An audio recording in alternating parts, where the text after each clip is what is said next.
Sonte me lejnë Allah të zëgjel, do tjetë një ligjerat, po i thamë ligjerat inshallah e shkurt, e lehtë, e kuptueshme, që besoj që çdo kush nga ne e din këtë temë apo këto tema që e cekni. Zakonisht sendet më të vogla në Islam janë sendet më të rëndësishme që na nuk ja vënojmë veshin do sende.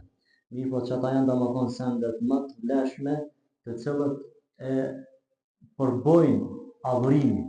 Sendet më të vogla në Islam e përbojnë adhurimin. Gjëja e parë është është niyeti, shiko s'fana. Fillon me niyet. Niyeti është ajo cila ibadetin tonë jep vlerë dhe të pranueshme. E ulemat kur e kanë rrogë kanë thonë hel nije e shurb fi sihhati wudu, shiko s'fana. Kanë thonë a është kusht niyeti për pranimin e abdesit. Nuk po folin për namaz, niyet. Po prandaj para namazit, a pranohet abdesi pa niyet? Shembull, unë kum shku bazen, edhe shumë gjuhë. As kum pas niyet as kërgjej. Çfarë ku e namazit, unë jam gjuhë bazen, apo në shpejam të nej, jam pasru, edhe më jam pasru krejtën, me fala namazin a? Jo.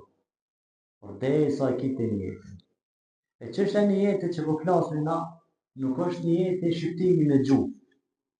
Ulemat thonë niyeti është zemra, ajo cila mediton zemra, vendos zemra.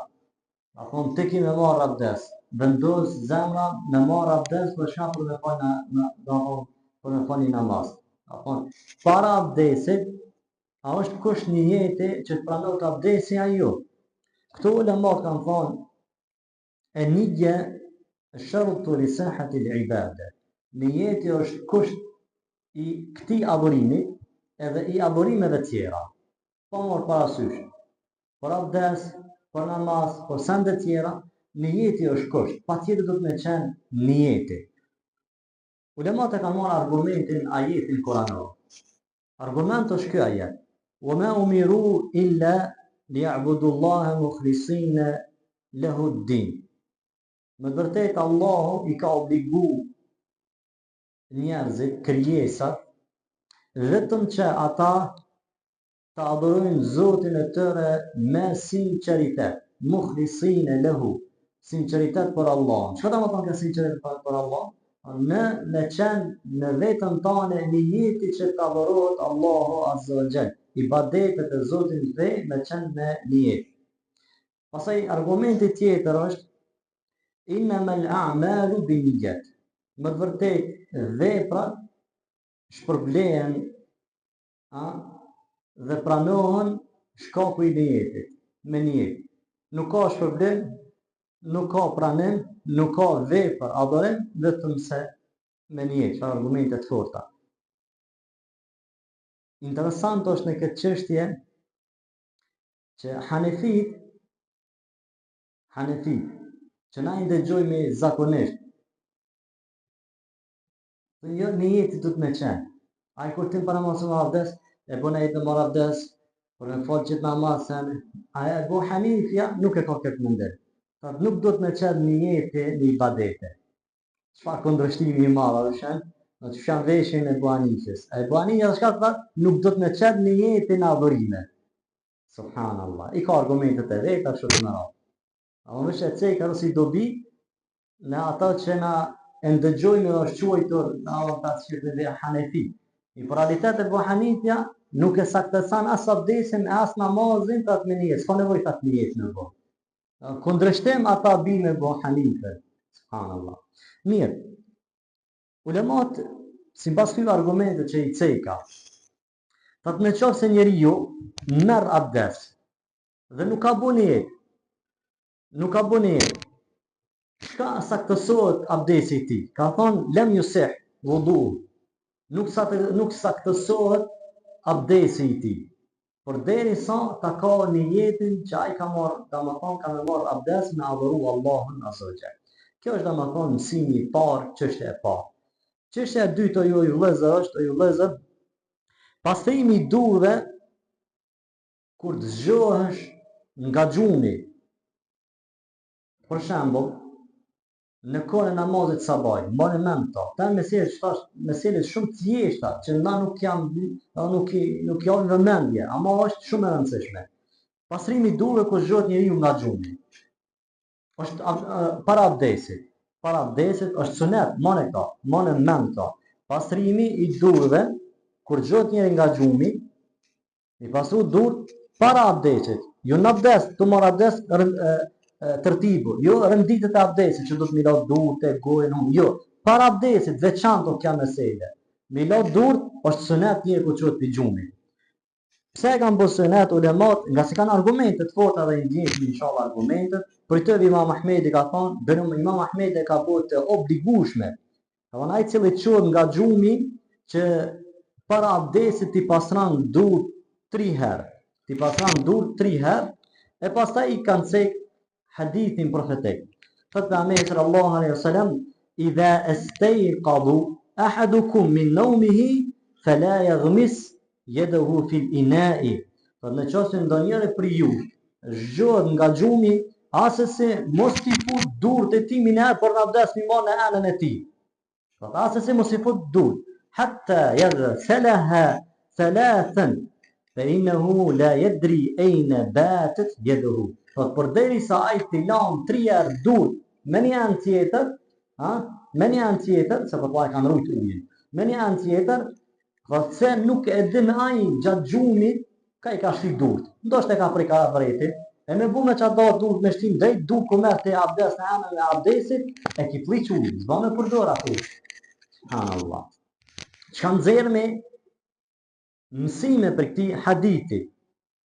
Gjëja parë është, ai i cili zgjohet nga xhumi, mos t'i shtin durët në anën e tij, domethënë mos me marr abdes për një herë, derisa ai t'i pason durët e tij 3 herë. Tani pastaj edhe 3 herë tjera fillon me tërtibet të abdesit që janë rënditët e abdesit.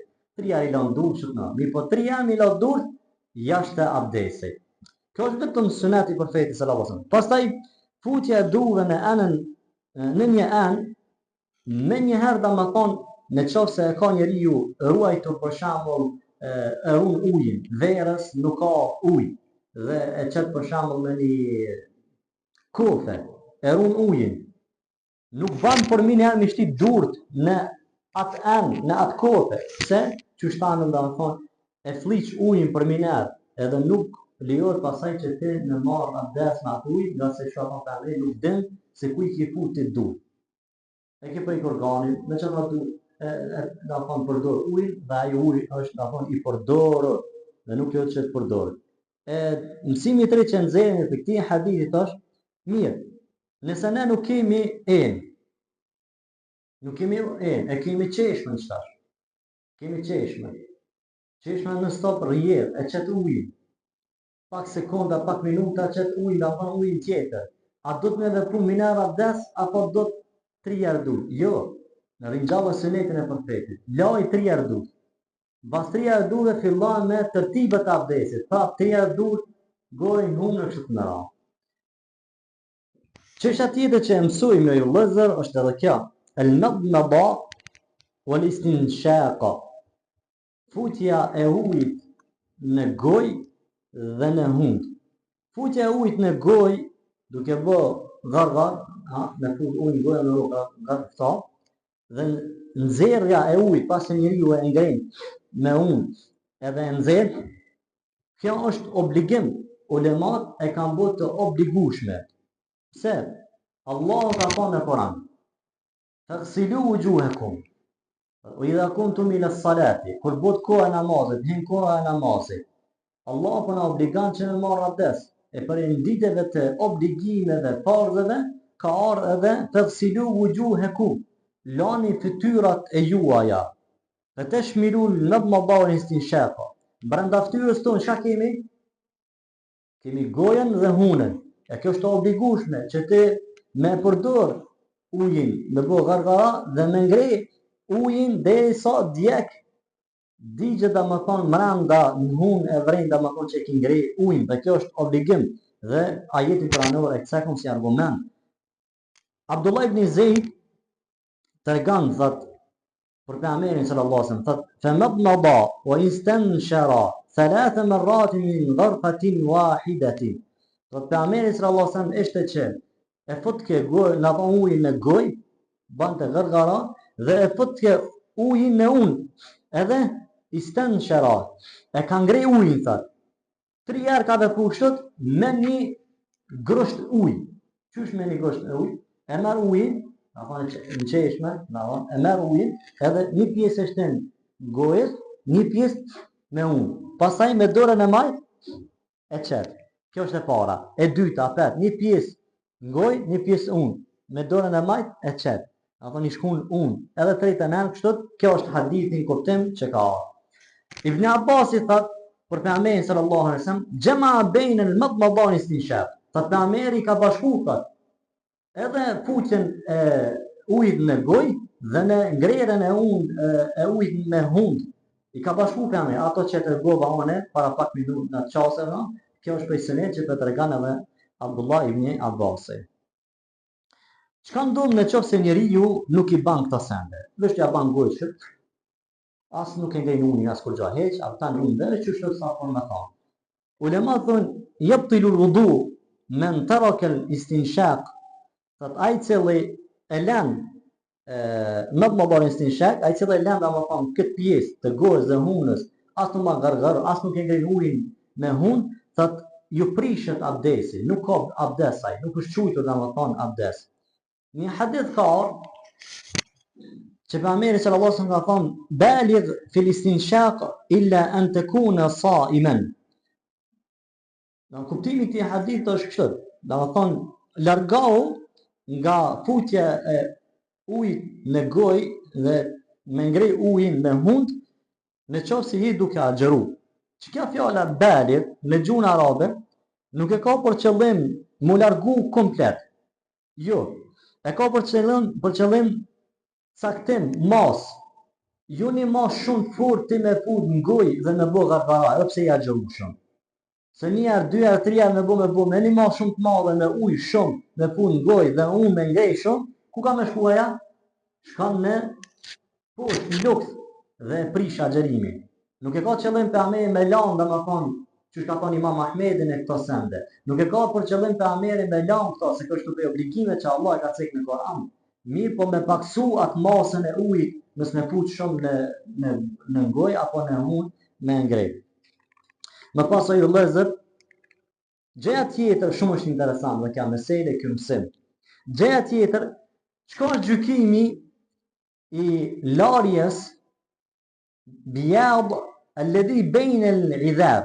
Çka është gjykimi, pastrimi i flokëve, për shembull çeto qëto pjesë, qëto da në thonë qëtë mjekrën, qëto takime që kanë gjitet me flokë.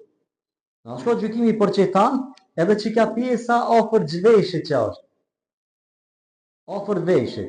Për qëta ulemat kanë thonë. Shko gjykimi ka thonë qësojna. A do të më pastru, a jo. Në këtë qështje, ulemat ka thonë kjo pjesë e pastrimit zonës, që ka e mjekrës, qëto shka është. Edhe minar ofër veshit shka është pjesë, da më thonë, ofër mjekrës, që është pakime, pa kur gjë eqë. A për kuptani për ku e kam për qëllim? Ka thonë, kjo është obligim. Pse? Tregan Abdullah ibn Abbasi, e kum pa tha duke marrë abdes, Aliun radiallahu anhu. Dhe i kum thonë, o Ali, ana tregan qysh ka marrë abdes për Ameri sallallahu alaihi wasallam. Pasaj, tregan Abdullah e ka pa, se shka ka vepruaj. Fe e kha dhe bihime, hafnetin min ma'in. Të ka marrë një grosht uj, da thonë grosht uj ka marrë. Thumma alqamna ibhami ma aqbala min udhunayhi. Të ka vendos, ku ka vendos? Ku i ka la ftyrën, ujin e ka vendos, e ka la qëtë pjesën që ka mjekër, edhe këtë pjesën e barë ofër veshit që është, që s'ka kime. Subhanallah. E qka pëjnë hanefitena? Ose qaj hoxha i cëllit, pi thamë kështë në thojza, o gjallar, a vërtan, hanefi që i thënë, ose se ka dik gjuhën arabe, ose ka kesh kuptu në i hadith. Nuk është qëllimi këta që i lojnë këta puklat e veshit, ku me dite ka më në shanë prapa diti. Qëllimi është këtë pjesën e mjekrës që to që është e ngjitur me flokë në pastru. Edhe në pjesa, mina na thonë afër veshit, që kja më pastru e kanë pa Aliun, që Alija ka tërgu shët ka marë abdes për Ameri sallallahu alaihi wasallam. E argumente kanë marë ulemat, idha kumtum ila salati faghsilu wujuhakum. Kur ngritin për namaz, më bu gati me marë abdes, lani ftyrët e juaja. E ulemat kanë thonë, çdo sen që e rrok, ballit njeriut, afër veshë këtu komplet, është domethënë ftyrë e njeriut të më pastru patjetër. Në qoftë se lën njeriu çto se pasan, çka bojnë këta? Në shtyrën që thotë, ne s'ka knik afër që e shpjegova, nuk ka lajë për çfarë. Çka ndodh? Ulema kanë thënë la yasihu wudu, nuk saktësohet abdesi i tij. Men lam yaghsil bayada bain al-'idhari wal-udhni. Thot nuk saktësohet abdesi i tij por derisa ai domethënë nuk e ka la pjesën e mjekrës dhe afër kësaj veshit që është domethënë është pakinë pa kolxohet, domethënë është e ngjitur domethënë barabart me mjekra. Sende tjetër o vëllezër, edhe kjo shumë interesant subhanallahu. Mesela shumë interesant, thjesht apo shumë interesant. Çu thash që në fillim kreti dini, edhe ndoshta i kemi lënë para çdo, ama çu çfarë vlerë ka me Islam. Sende tjetër që mësojmë hukmul al-ghasl ma in sadala min al-lihya. Gjykimi i çimeve të gjata për mjekrës. Njëri që ka mjekrën e madhe. Ka mjekrën e madhe.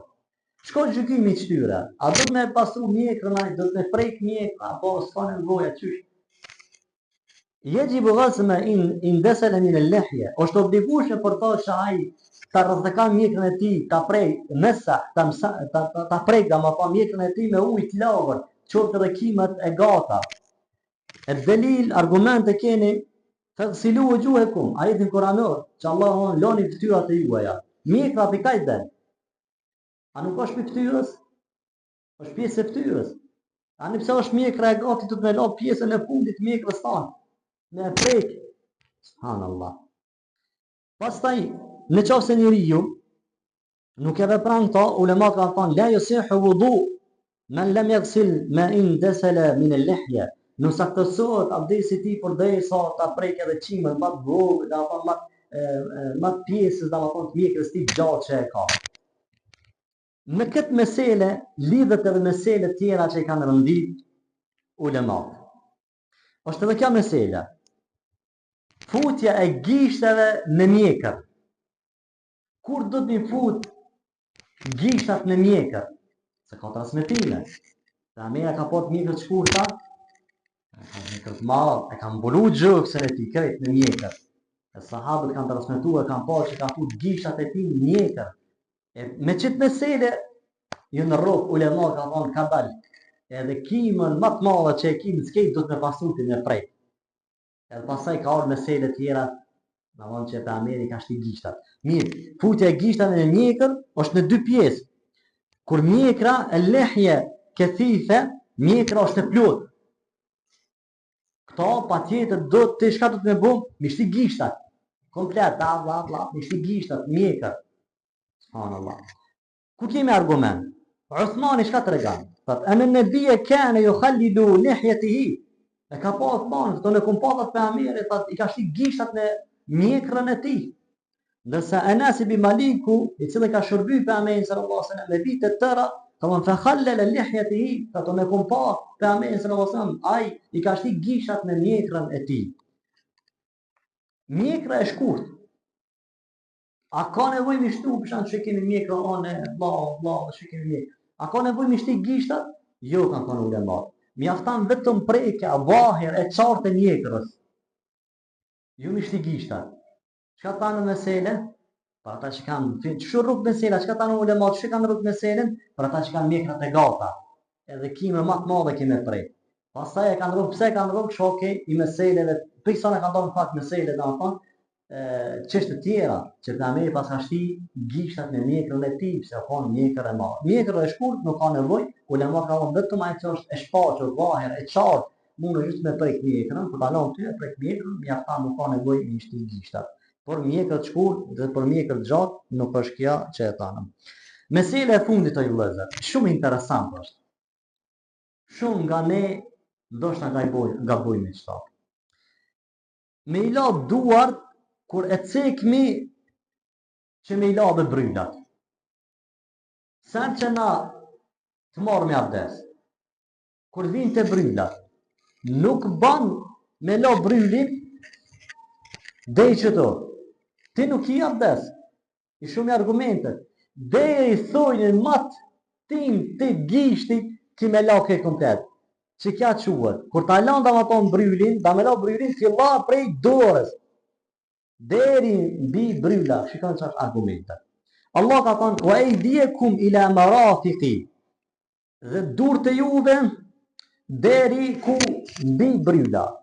Këtu ila e ka për qëllim me i la durët bashk me brylla. Këto ila e ka për qëllim bashka? Bashk. Na i thonë, kuptimin na, bashk, ka thonë, dora shkan bashk me brylla. Kjo është kuptimi pa. Kuptimi dytë, ila e ka deri. Për i qëtu shqiptilan deri kur? Deri mbi brylla. Subhanallah. E në qënë se njeriu e pastran vetëm që të pjesë që shtë, e se ka pasur dorën i këtë. Që ka ndodhaj? La yusihhu wudu'uhu. Nuk saktësohet abdesi. Po në qënë se ka la dorën komplet, po mbi bryll nuk ka vazhdu. Çka ka ai? Nuk saktësohet abdesi. Kjo është ju vëllezër, mesela shumë të thjeshta, të kuptueshme, që ndoshta janë për ne që shtat në kuptim domethënë por asgjë, ama kanë madhështi shumë të madhe në Islam. E kjo është dini jonë, feja jonë, sa madhështi është feja jonë. Alhamdulillah.